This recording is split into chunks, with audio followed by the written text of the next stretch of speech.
ଜୟ ଜଗନ୍ନାଥ। ଶୁଭ ସକାଳ ଦର୍ଶକ ବନ୍ଧୁ, ନମସ୍କାର। ମଣିଷ ଜୀବନରେ ଖାଦ୍ୟ ପାନୀୟ ଯେମିତି ଦରକାର, ସେମିତି ମଣିଷ ଜୀବନରେ ଯୋଗାଭ୍ୟାସ, ମର୍ଣ୍ଣିଂ ୱାକ୍, ଶାରୀରିକ ଫିଜିକାଲ ୱାର୍କ କିଛି ଦରକାର।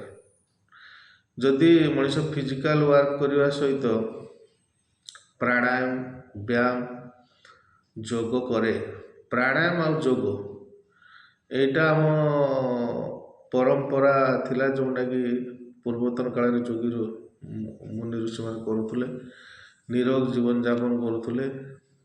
ଆଉ ସେମାନଙ୍କର ଏତେ ଆମ ଭଳି ବର୍ତ୍ତମାନ ଟ୍ରିଟମେଣ୍ଟ ଯେଉଁ ଏଲୋପାଥିକରେ ନଥିଲା, ଯୋଗ ଦ୍ୱାରା ସେମାନେ ଫିଟ୍ ରହୁଥିଲେ।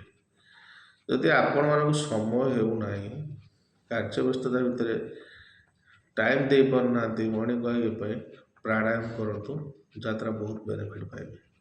ପ୍ରାଣାୟାମ ଆଉ କପାଳଭାତି ଏ ଦୁଇଟା କଲେ, କପାଳଭାତି କଲେ ଆପଣଙ୍କୁ ଡାଇବେଟିସ୍ କେବେ ହେବନି।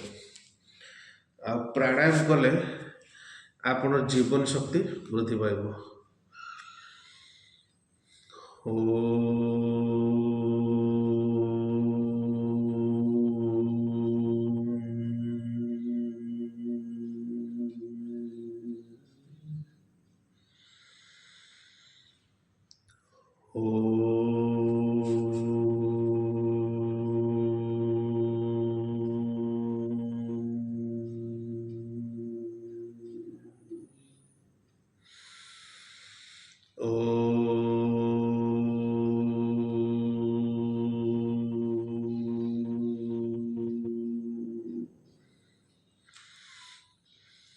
ଏହାପରେ ଅନୁଲୋମ ବିଲୋମ କରିବା।